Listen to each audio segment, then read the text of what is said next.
Oggi si completa un evento che è quello delle Idi di Marzo in un posto come questo, davanti al Tempio del Divo Giulio, dove nel 44 anzi, si ebbero le due orazioni.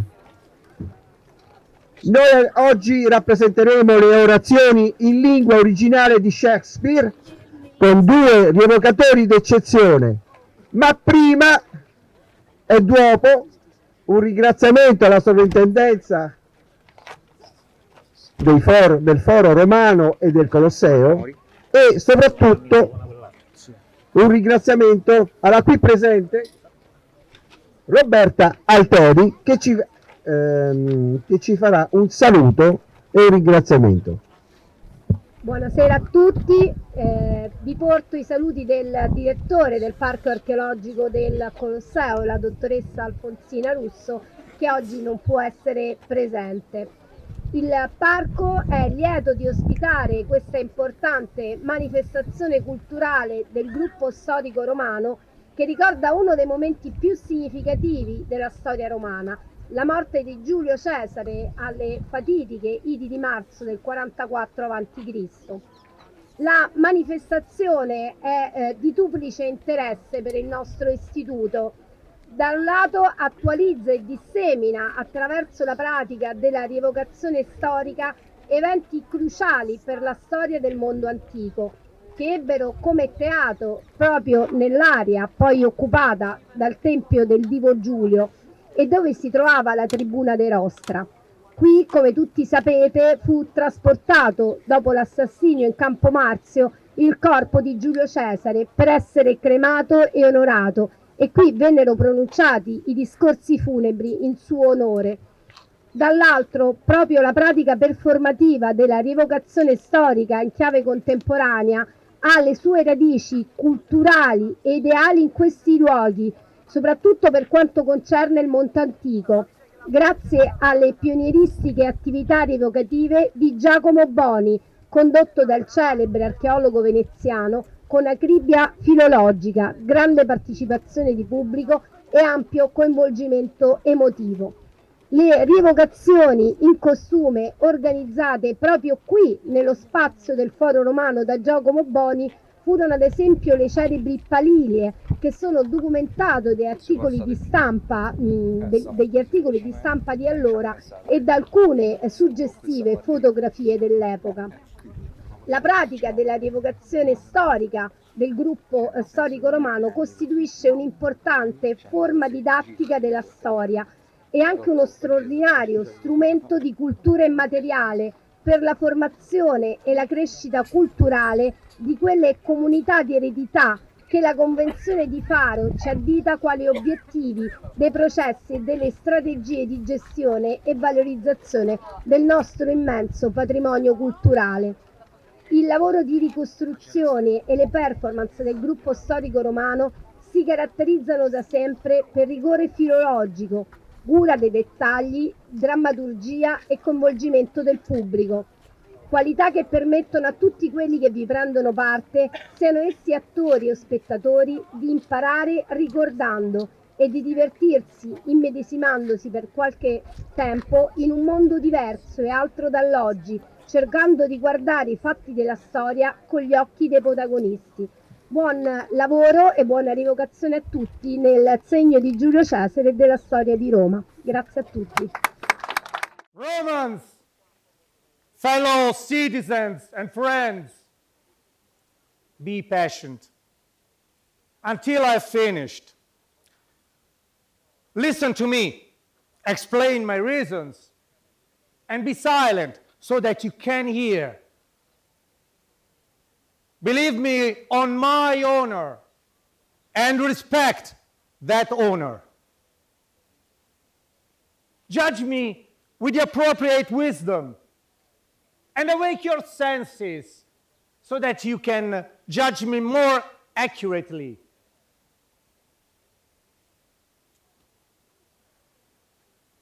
If among this assembly there is any dear friend of Caesar, I say to him, that my love for Caesar is no less than his own. If this friend then demands why I rose up against Caesar, this is my answer. It is not that I loved less Caesar, but that I loved Rome more. Would you prefer that Caesar was alive and you all live as free slaves, or that Caesar were dead and you live as free men?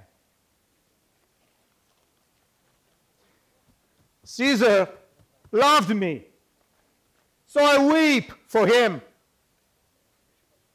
Caesar had a good fortune, so I celebrated it. Caesar was valiant, so I honored him. But Caesar was also ambitious, so I killed him. Here are tears for his love, celebration for his good fortune, honor for his valor, but death for his ambition. Who here is so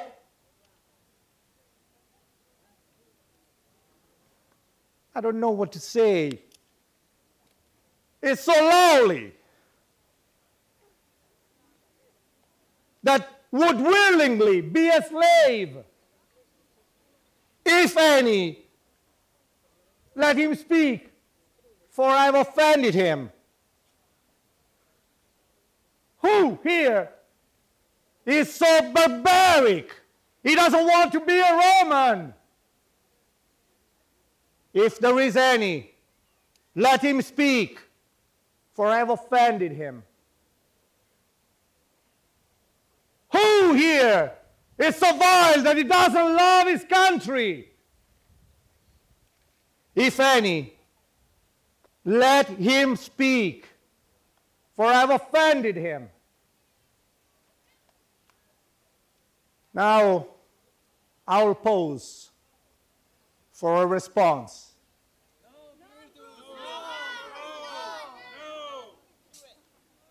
Then I have not offended any of you.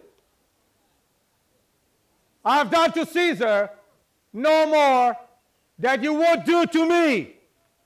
His death has been recorded in the Capitol. The glories he was worthy of in life have not been diminished, nor have the wrongs for which he was killed been exaggerated.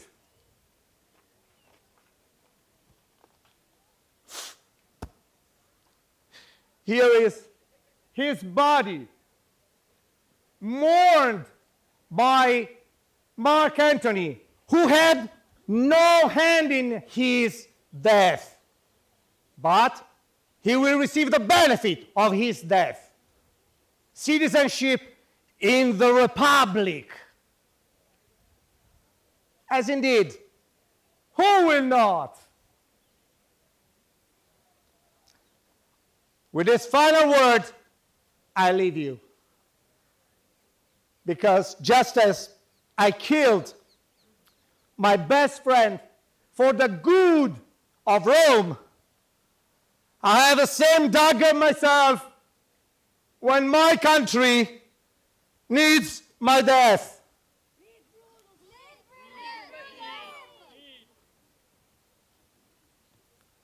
My countrymen,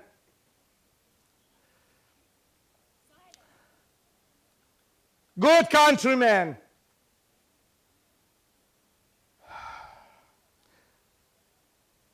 let me go alone And please, for my sake, stay here and listen to Anthony.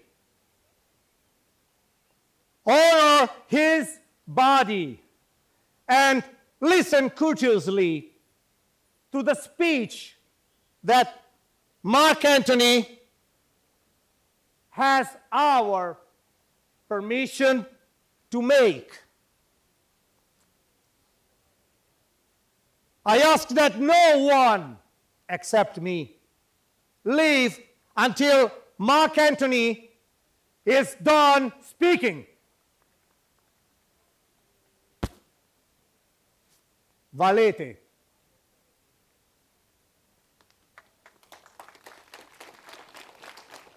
Friends, Romans, countrymen, lend me your ears.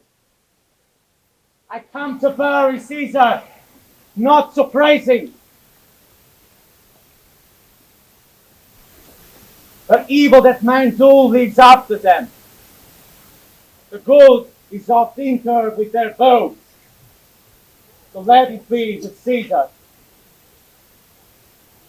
Here, on the leave of Brutus and the rest, for Brutus is an honorable man. So are they all honorable men. Am I to speak in Caesar's funeral?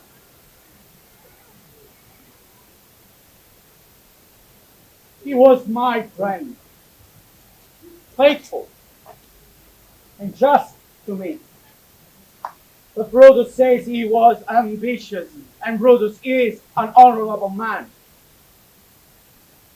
When that the poor had cried, Caesar has wept. Ambition should be made of sterner stuff. Yet Brutus says he was ambitious, and Brutus is an honorable man.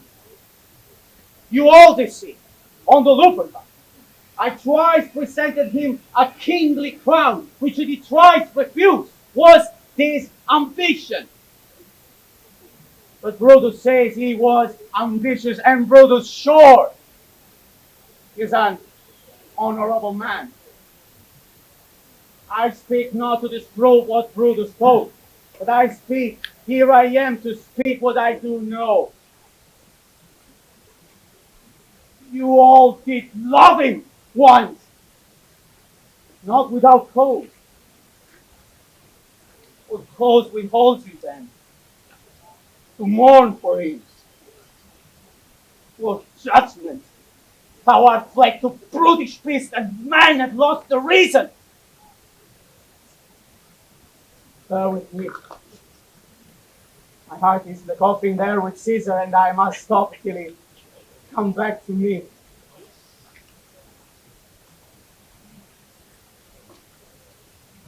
But yesterday, the word of Caesar might have stood against the wall, and now lies he there, and none so poor to give him reverence. Oh, master, if I were disposed to stir your hearts and minds to mutiny and rage, I should do Brutus wrong and Cassius wrong, who all you know are honorable men. I'd rather choose to wrong the dead, to wrong myself and you, than wrong such honorable men. But here is a parchment with the seal of Caesar. I found it in his closet. This is will. Have patience, gentle friends. I must not read it. It is not meet you know how Caesar loved you. You're not wood. You're not stones. You are men. And being man, hearing the will of Caesar, it will inflame you. It will make you mad. His good you know not. That you are his heirs. For if you should, oh, what would come of it? I fear I've wronged the honorable man who staggers stopped Caesar. May I keep going? You want me to keep talking? Then If you have tears, prepare to shed them now.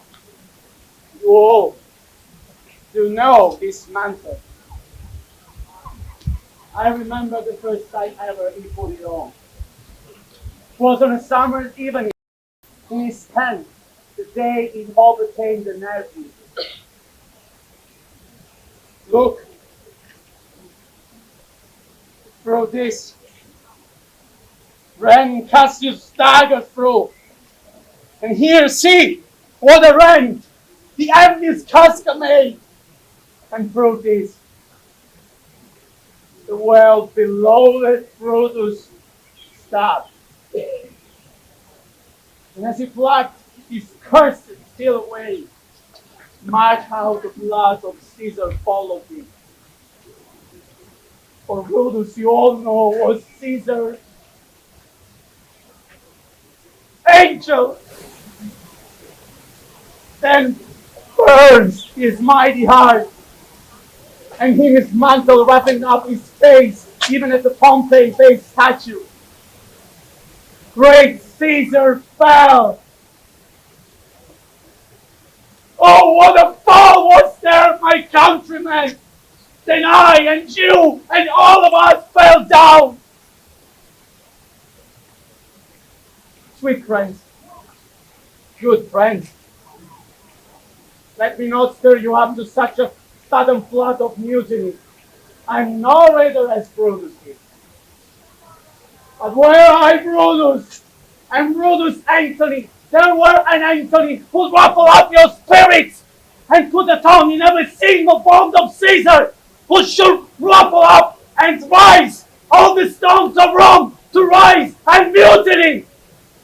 Here was a Caesar, when comes such another,